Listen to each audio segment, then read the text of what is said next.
Hey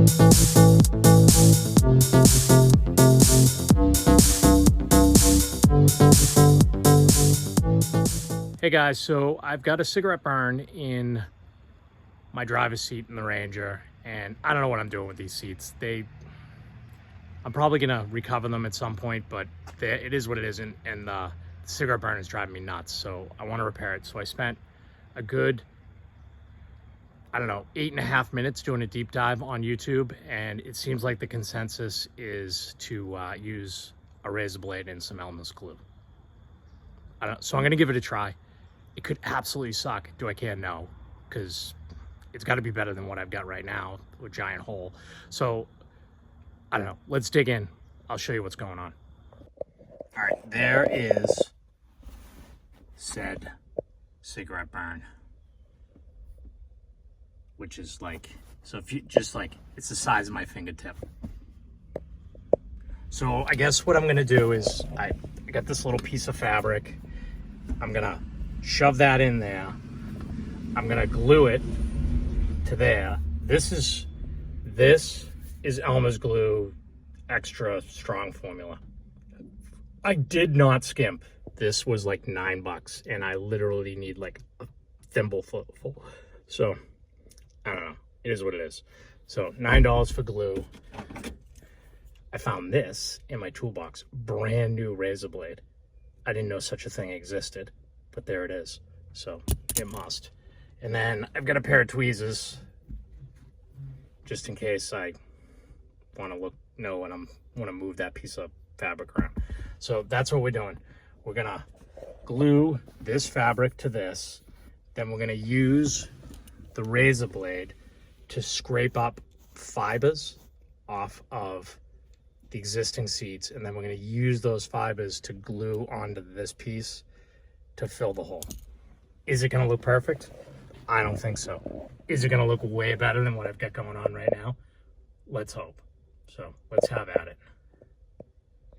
All right, so I get that. I just kind of folded that thing in there and shoved it in, and then so I'm gonna smear some glue up on here. You know what I'm gonna do? I'm gonna gather some fabric first. So everything I saw said to find a very inconspicuous spot and then just like scrape with the razor blade.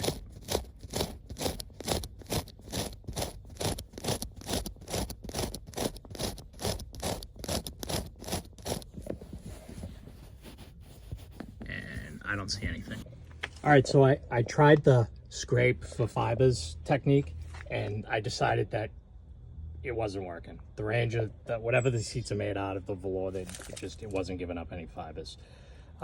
So I've already got a huge rip down the side of this thing, so I know that looks bad, but I know it looks worse, but I can sew that on the seam, and you're never even gonna notice it.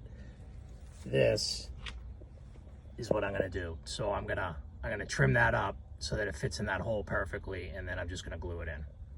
And I don't think you'll ever notice. That's the plan. Let's see how it looks. All right, let's just be clear. I went into this with low expectations, and I think I met those expectations. Very, very low. But the hole's gone, so kinda. I mean, I think that's as good as it's gonna get, right? I don't know. I mean, I suppose I could have done better, but there it is. No more cigarette burn. There's got to be a better way. I'm just going to recover the seats and spend the $500 or whatever it's going to cost, but it's not happening today. We're going to have to do something else. But like I said, the hole's gone, so that's the good news. Sometimes you win, sometimes that happens. All right, so things I've learned from trying to fix that massive burn hole in the seat. You can't really fix a burn hole in a seat for a 84 Ford Ranger with a razor blade and a thing of Elmer's glue and have it look even remotely okay. But like I said, the hole's gone, kinda. If you just glance at it, you won't really see it. It just sort of looks like a defect. And I patched that up, which actually Looks better than it did before, to be completely honest. It's like such a shame because no one ever sat in the passenger seat of this car, so it's perfect. And the driver's seat is just a disaster area. If anybody has the bottom pad, the bottom cover for this seat, and wants to give it up, I'd even take the top. The armrest is cool. I'm good with that, but the rest is in need. And I really don't want to, like, I really like the original material, and I'm pretty certain that I'm not going to find it anywhere like this anyways, without having to pay to have it done. But I don't know, we'll see.